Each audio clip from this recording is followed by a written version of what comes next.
ओम शांति।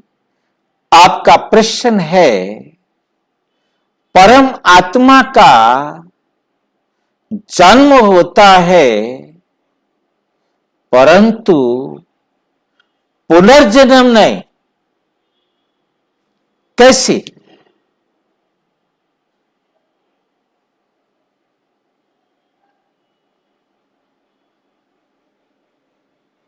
जन्म किसे कहा जाता है, हमें सबसे पहले यह समझना।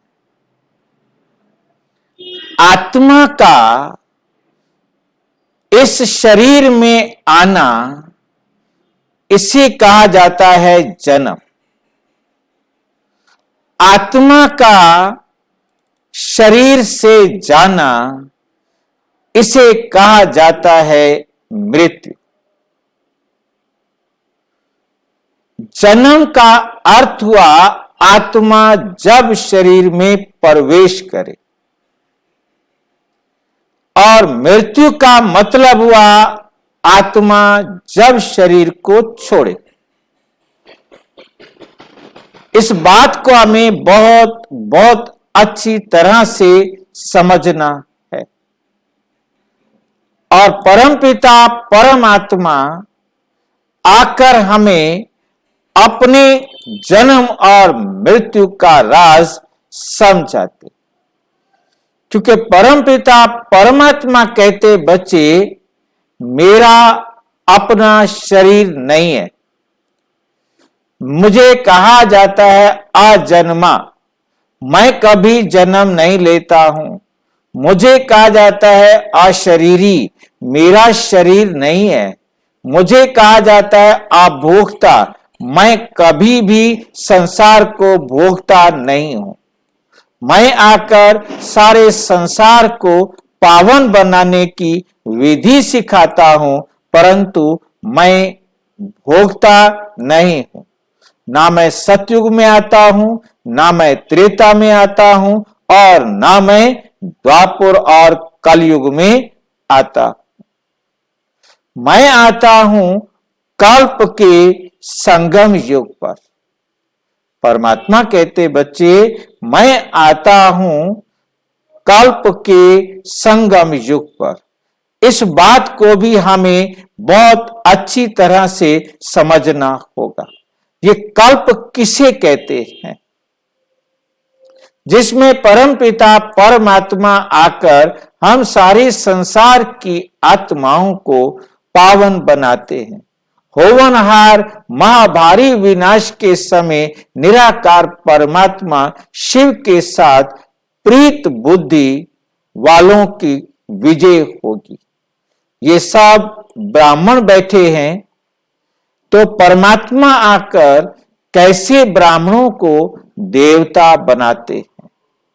शूद्र से ब्राह्मण, ब्राह्मण से देवता बनाते।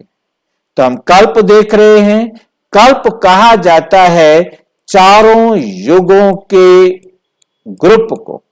जैसे 7 दिनों को सप्ताह कहा जाता है, ऐसे सतयुग जब इस धरती पर वैकुंठ होता है,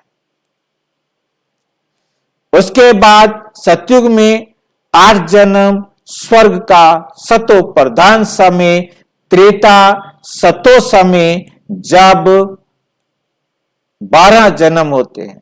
दोनों युगों का बराबर समय है।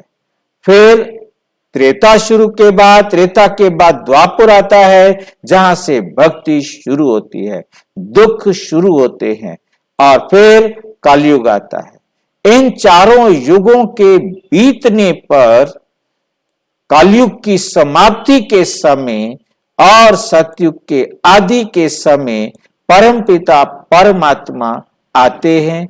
आकर के सारे संसार की आत्माओं को पावन बनाने के लिए इस पर काया में प्रवेश करते।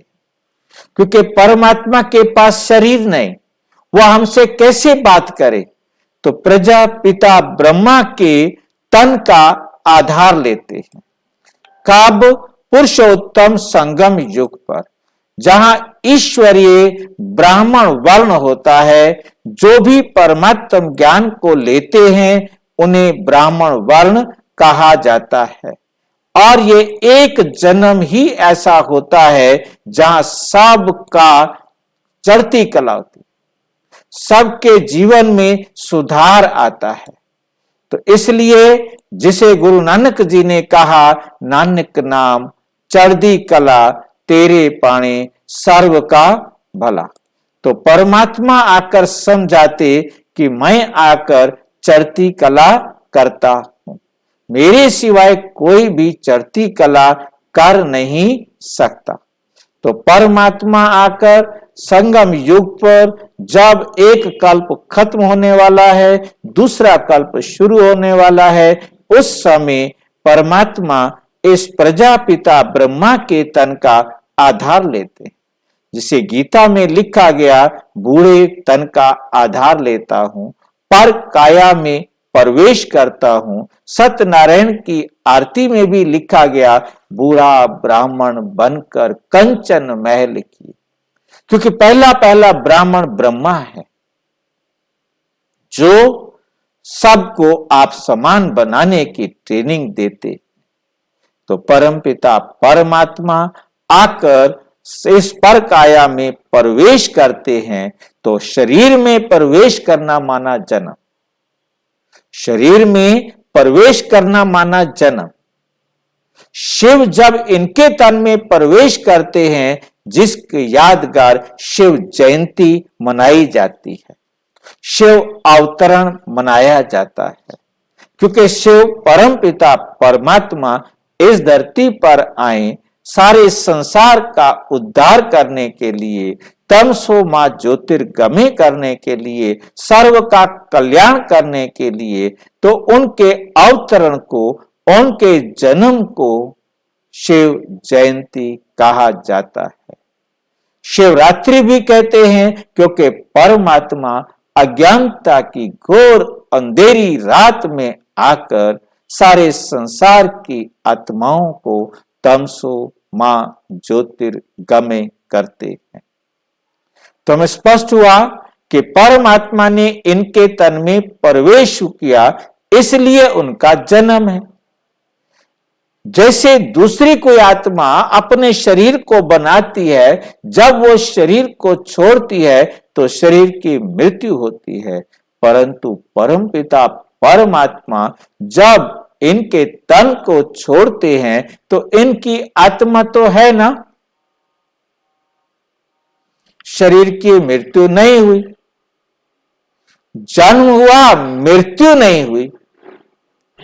अब मृत्यु हो तो पुनर्जन्म भी हो। तो जब ब्रह्मा बाबा ने इनके शरीर की, इस आत्मा ने शरीर को छोड़ा तो मृत्यु हुई। तो इनका जन्म भी हुआ, इनकी मृत्यु भी हुई, इनको फिर पुनर्जन्म भी लेना पड़ा। परमात्मा अपने शरीर की रचना नहीं करते, पर काया में प्रवेश कर ज्ञान देते, रास्ता दिखाते हैं और फिर शरीर को छोड़ देते हैं। फंसते नहीं हैं।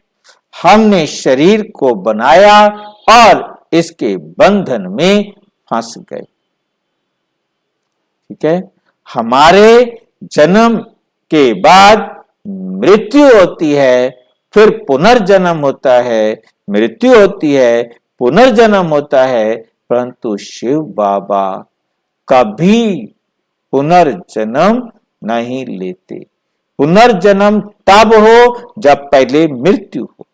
उनका जन्म होता है, हर कल्प जन्म होता है, परंतु उनकी मृत्यु नहीं होती। हमें बहुत अच्छी तरह से समझना है।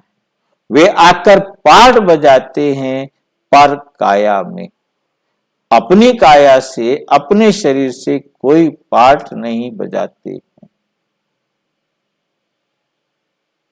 कि और अच्छी तरह से समझना हो तो प्रजापिता ब्रह्मा कुमारी ईश्वरीय विश्वविद्यालय के किसी भी सेवा केंद्र पर संपर्क करें। और यदि कोई प्रश्न हो तो 9213106986 पर केवल टेलीग्राम करें। 9650692270 पर केवल टेलीग्राम करें, फोन नहीं। ओम